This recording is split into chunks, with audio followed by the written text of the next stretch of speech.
Going guys, I'm Steve. Welcome back to the channel. Welcome back to another video. If it's your first time stopping by the channel, hit that subscribe button. Trust me, you won't regret it. If you're a returning subscriber, as always, guys, welcome back, and I do appreciate the support. Guys, listen, I seen this story this morning, right, while I was in the car on the way to work. And this is strange. Okay, let's just jump into it, okay? You see this little boy up here? Well, he's a teenager. This is 13-year-old Jaden Williams. He was first reported missing. I'm reading this off the prompter. He was first reported missing November 13th by Cleveland police, right? Then it says down here, says he was located early Sunday morning, which was what, yesterday. Then reported missing less than 12 hours later after him and a group of teens got into an Uber and left the group home, never to come back. His father is on TV talking. And I want you to look at this and see if you notice anything I noticed. It's more to this story. And I mean, I do hope they find this young man. I hope he's not in danger, because they're listing him as being endangered. I guess because he's with other badass kids from a group home. But I want you to take a look at this, and I'm going to talk about a couple things. You tell me if they make sense to you from looking at this. Look. 13-year-old son to come home. It's now been 3 days since the teenager was last seen, and police believe that he is in danger. His father also with a message for you if you have seen him. Here's our original. He's a bright kid. He has a bright future. He's very energetic.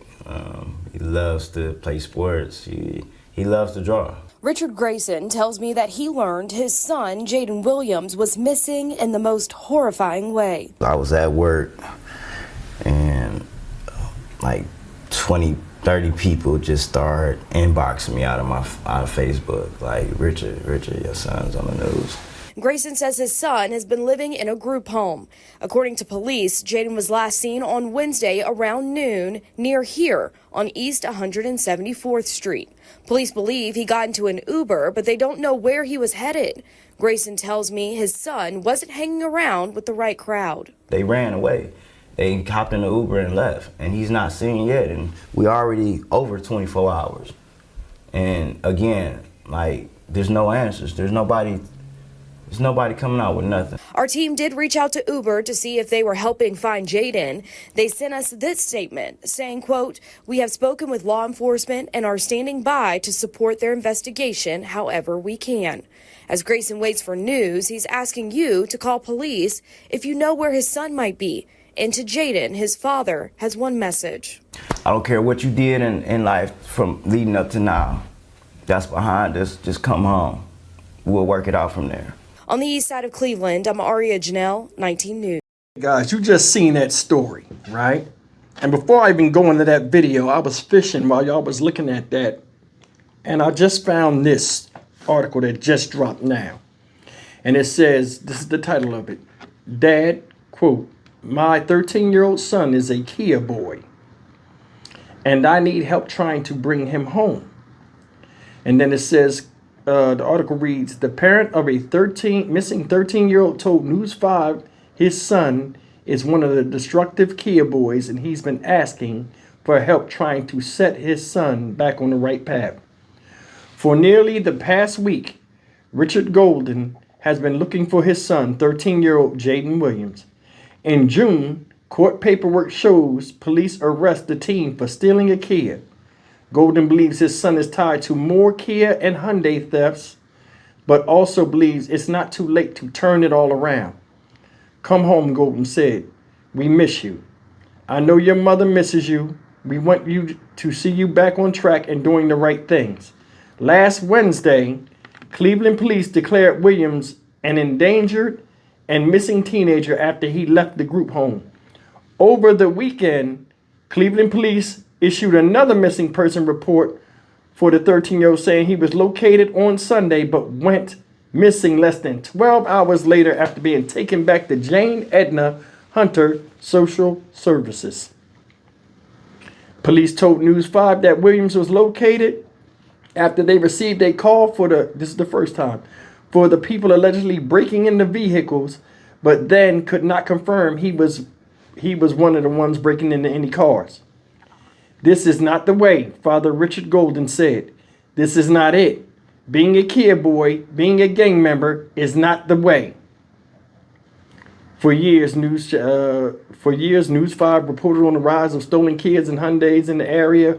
In many of those cases, investigators said teenagers are responsible for the wrecks and thefts of all those kinds of cars. Golden provided News 5 with multiple videos from his son's private Instagram showing his son carrying a gun, smoking, referring to himself as one of the kid boys. They terrorized the city by going into people's cars, Golden said. Golden said he hasn't seen his son in person since the court date for his June arrest. Golden told News 5 he lost custody of Williams back in February and Jaden was ultimately sent to a group home. That explains why he's not with his dad. But now Golden is trying to reconnect and reroute his son on a different path before it's too late. Golden admits that the absence of a stable family situation left his son vulnerable to make bad decisions. The moment you give up on your child and allow him to hit the streets, he's going to do what he wants. He said, unfortunately, in this day and era, social media has opened the door for individuals to learn about stealing cars. And it has. It has. That explains everything. Now, the father explained everything, because in the first video, I'm looking at the comments, people tearing the dad up like, yo, why your kid in the group home and you showing pictures of you and him together and like you was in his life? Well, how was your son in the group home if you was in some... That was a question raised, but they just said it right there. Said he lost custody of his child in February because the kid wouldn't do right.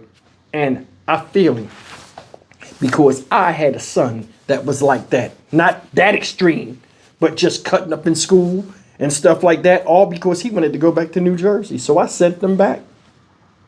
He told me, I'm going to do what I got to do to get out of here. I don't want to be here no more. You got too many rules in your house. I'm going home. And he left. And his life ain't been no better. But I mean, this goes back to what I tell you. There are a lot of bad kids out here and a lot of kids that are easily influenced. A lot of kids got following genes in them. They don't have leadership genes. They have follower genes in them. This might be the situation. He left with a group of kids that's already in trouble. He done went through the court system, dragged his parents all through it. They worried. Still want to do what he wants. See what he said? Want some kids in the street. They gone. What can you do? Sometimes there are good parents that have bad kids, man. And this might be an excuse. A thing. They seem like they was cool as can be. But even you're cool with your child, their peers, those their age, they want to seem cooler around them. So a lot of times you could be cool in the house with them, but in the street, they searching for something else. And everything you tell them not to do, they're going to want to do because their friends are doing it, regardless of how ridiculous it is. Sad, man. I hope they find him. And I hope he does turn his life around. I'm Stock Market Steve for the Dynamic Reason channel. As always, like, comment, share, and subscribe. As kids, teenagers, we all thought we knew everything. And that's just a dynamic in the life process. But we was also, wise enough to listen to reason sometimes. Nowadays, these kids are not. Those that grow up without fathers, act like the ones... those that grew up with fathers act like the ones that grew up without them. I'll see you in the next video. Take care.